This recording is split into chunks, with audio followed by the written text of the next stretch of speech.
It really saddens me that there's still people concerned about Project 2025. And I think there's a lot of misinformation about Project 2025 that is causing people to be scared now that Trump has been elected. So I'm making this video to clarify some misinformation and misperceptions about Project 2025 so that you can make your own informed opinion about what to be worried about and what could go well over the next 4 years. And my hope is, even if you're not excited for Trump to be president, at least you can feel less scared and more safe. So first, what is Project 2025? Project 2025 is a 1,000-page document that was authored by the Heritage Foundation, which is an independent conservative think tank. In this document, there's about 700 different policy proposals, and it's really wide-ranging, talking about issues like abortion, immigration, the economy, and overhauling the government.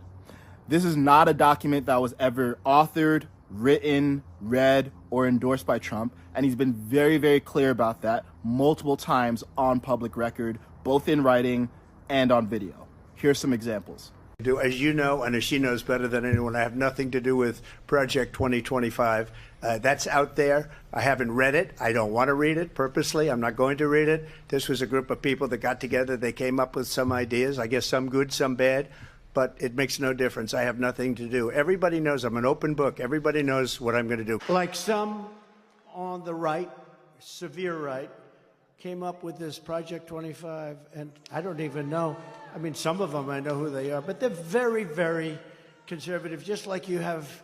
They're sort of the opposite of the radical left, okay? You have the radical left and you have the radical right, and they come up with this, I don't know what the hell it is, it's Project 25. He's involved in Project, and then they read some of the things, and they are extreme. I mean, they're seriously extreme. But I don't know anything about it. I don't want to know anything about it. But what they do is misinformation and disinformation. Let me ask you about Project 2025. So you've publicly said that you don't have any direct connection to Project Nothing. I know nothing about it. And they know that too. Democrats know that. And I purposely haven't read it because I want to say to you, I have no idea what it's all about. It's easier than saying I read it and, all of the things. No, I purposely haven't read it. And I've heard about it. I've heard about things that are in there that I don't like. And there's some things in there that everybody would like. Now, part of the problem here is no matter what Trump says, some people simply refuse to believe him. And that's understandable given Trump's tendency to exaggerate things and the media's propaganda campaign for the last 10 years to take so many of his comments out of context. So we're left at a bit of a quandary because, well, how do you prove a negative? If someone says something about you and you deny it, well, how do you prove that what they're saying is not true if you're saying that you're not going to do something? I mean, for an example, imagine someone started spreading a rumor about you at your workplace or at school. And then you heard about this rumor and you kept on saying, no, that's not true, but people demanded that you proved it. Well, it's really hard to prove that you're not something, but I can at least point you to some facts that will help you with maybe at least doubting the veracity of some people's claims that Project 2025 is Trump's plan.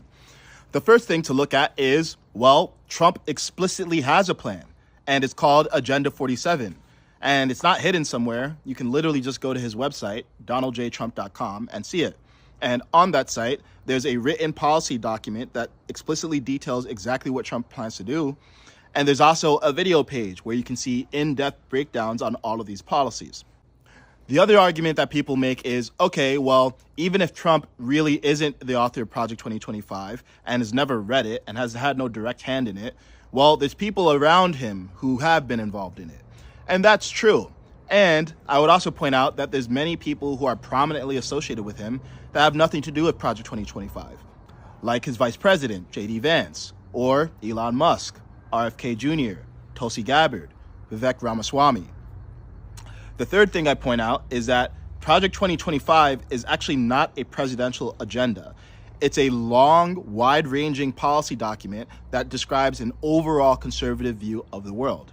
Now, that has fortunate and unfortunate consequences depending on how you feel about the plan. The fortunate thing is that it doesn't mean that it's Trump's actual plan. It just means that it's a plan of some people who are associated with him. Unfortunately, it does mean that, yes, there are some areas of the plan that generally overlap with Trump's own agenda. But there are also things in there that at least indirectly, if not outright directly, conflict with Trump's own Agenda 47. Project 2025 has a much more hawkish, aggressive stance on military intervention and foreign conflict. And this is one of the things where Trump has been clearest that he does not want to have more military intervention and instead takes a more isolationist view on American military activity abroad. It's also worth considering that despite Trump himself being an extreme character in his mannerisms and how bluntly he speaks, he's actually a pretty moderate Republican if you actually look at his policies. I mean, one could argue that the most extreme thing he has as a policy is promoting mass deportations.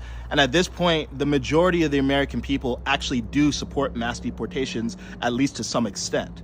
Trump himself is not a very far right-wing guy. He's actually a pretty right-of-center individual who himself used to actually be a Democrat and used to be an independent before he finally became a part of the Republican Party.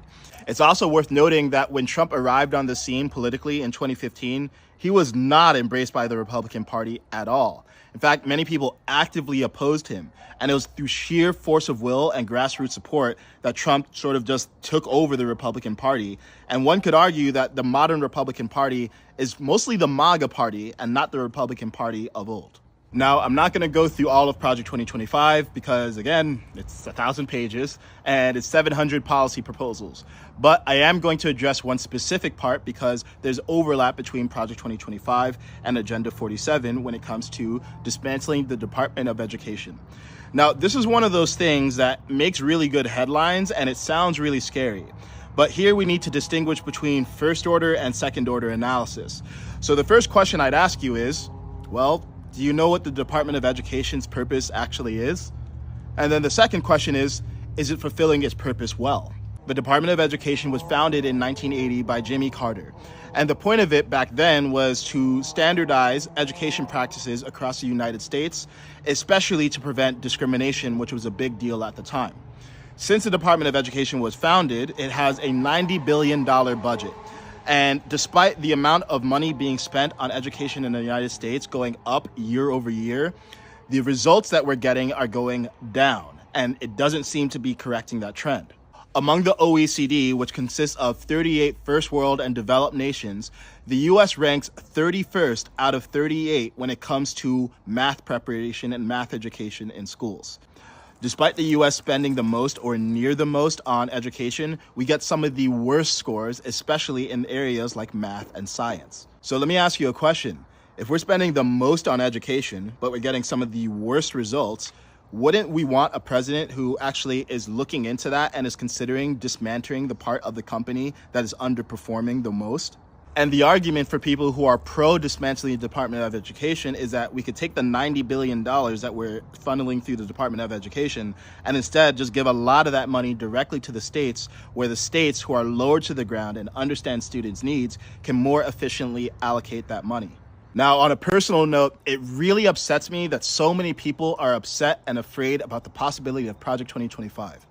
Because in my estimation, this is just a hoax, and it's something that political opponents of Trump have kept on pushing despite it not having direct links to Trump because they know it's politically expedient. And that really saddens me because none of these people seem to get held accountable because, well, we all have short attention spans. There's a 24-hour news cycle, and we forget where a rumor even started. So when that rumor is proven not to be true, there doesn't seem to be any accountability. And I would point out that these are the same people that said that Trump was colluding with Russia to win the 2016 election. You can run the best campaign, you can even become the nominee, and you can have the election stolen from you. Can you win with Russian interference, though? That's the real what I'm thing. scared about in 2020. But rightly. Because I think he's an illegitimate president that didn't really win. So how do you fight against that in 2020? You are absolutely right. He's an illegitimate president in my mind. Would you be my vice presidential candidate?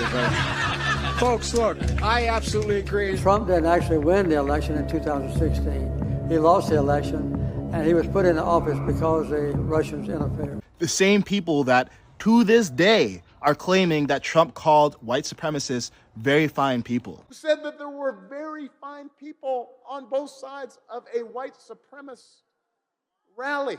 Look, you might disagree with Trump, and I think there's plenty of valid reasons to be concerned about the actual policies that he's actually authored himself. And I leave you with this final question.